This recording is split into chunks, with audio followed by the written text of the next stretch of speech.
Hi, Jamie Salinas here, and welcome to my brand new channel, Art of Magic. Now, what is Art of Magic all about? Well, stick around and find out.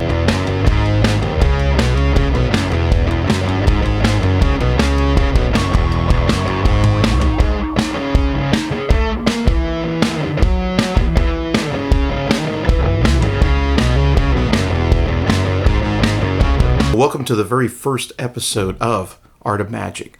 Now, what are we going to talk about in Art of Magic?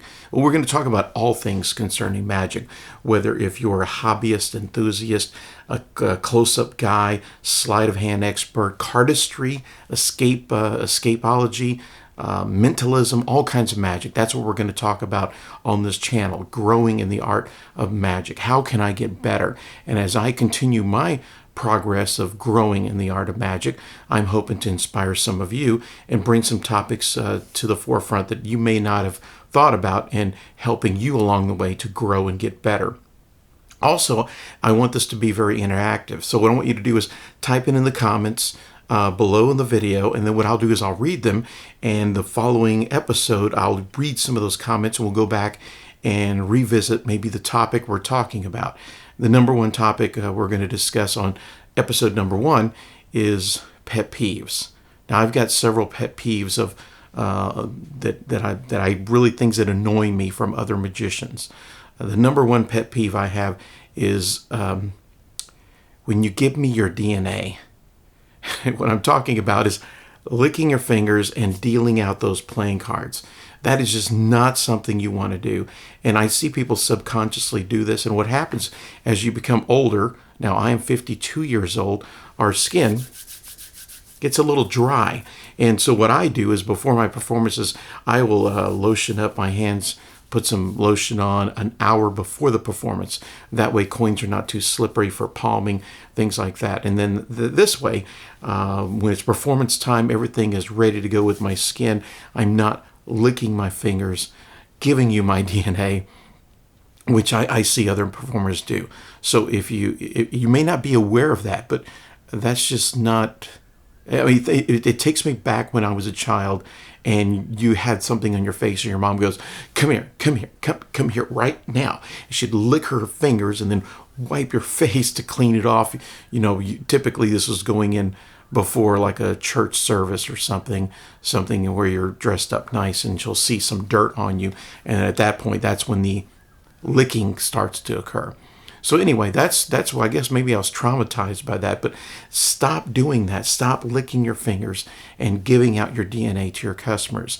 They may not say anything because a lot of people are generally, shall we say, they're generally nice to you. For example, adults, even if they figure out your magic tricks, your effects, your routines or something, or they see a little something, they may not necessarily say something. Now, there are some adults who they're going to say no matter what, but 9 times out of 10, this is going to go unmentioned.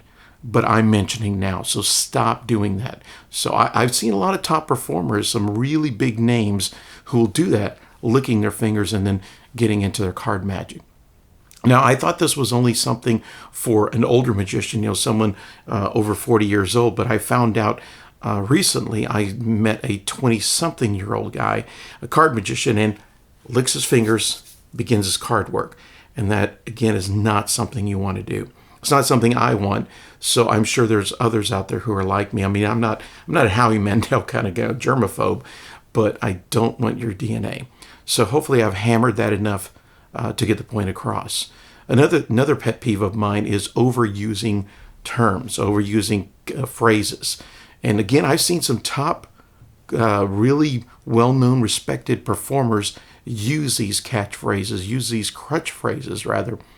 The biggest one that really stands out to me is, do me a favor.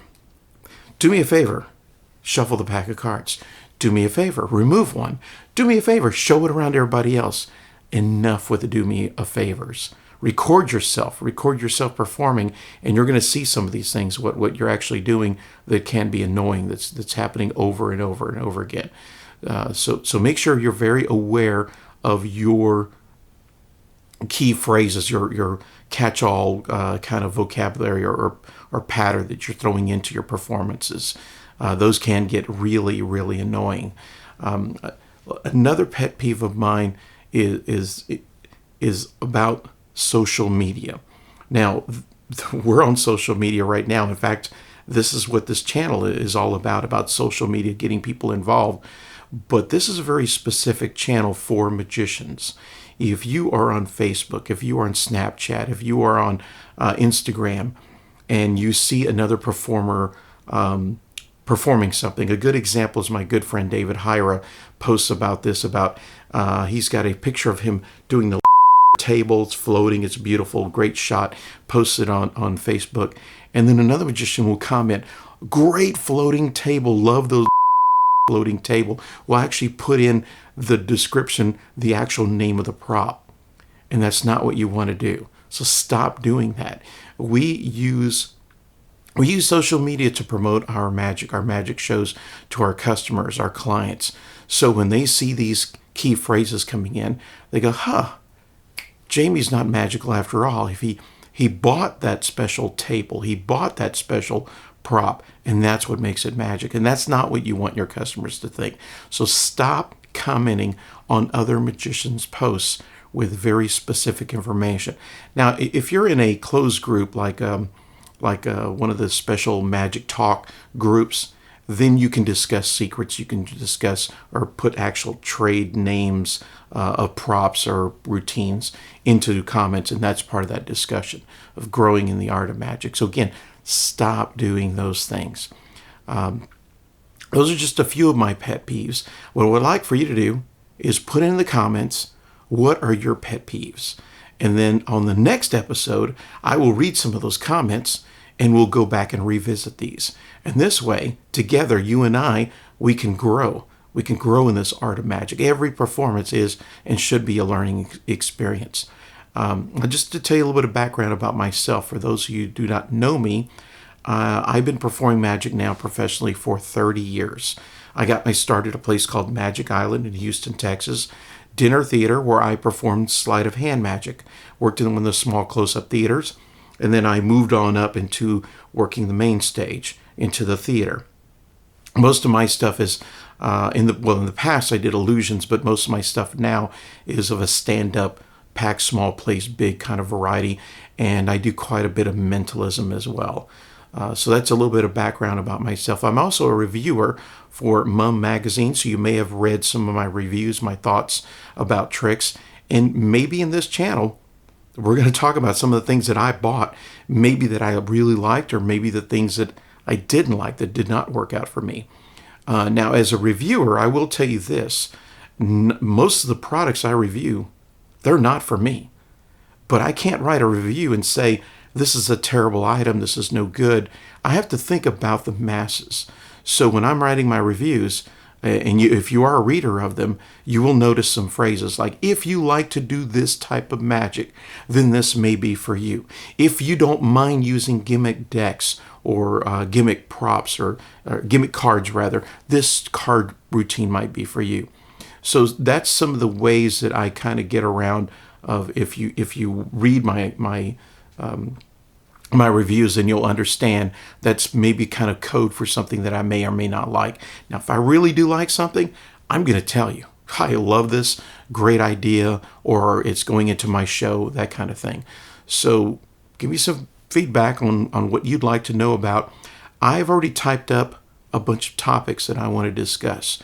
And believe it or not, I have enough topics to cover an entire year of videos if I put out one per week. Now, that's the other thing. How often am I going to put these videos out? My goal is to put out 2 per month initially. It may grow to once every week. We may go on location. You may go with me to a show, to an event that I'm performing. We may even Skype in with another magician and get their thoughts on a particular topic. I don't want this to be a interview type channel. There's a lot of channels that do that. And more importantly, there's podcasts that interview other magicians where they can discuss all different types of things. That's not what this channel is. We will tackle individual topics each and every episode. So again, give me your comments, give me your feedback I want to know, what are your pet peeves? And hopefully we'll have at least a few handful at least, so I can read on the next video. So please subscribe. Make sure you hit the notification bell. That way, when I do upload a video, you'll be notified of when it's out. And spread the word to your other magician friends. And again, I want to hear from you. What do you want to learn? What do you want to talk about?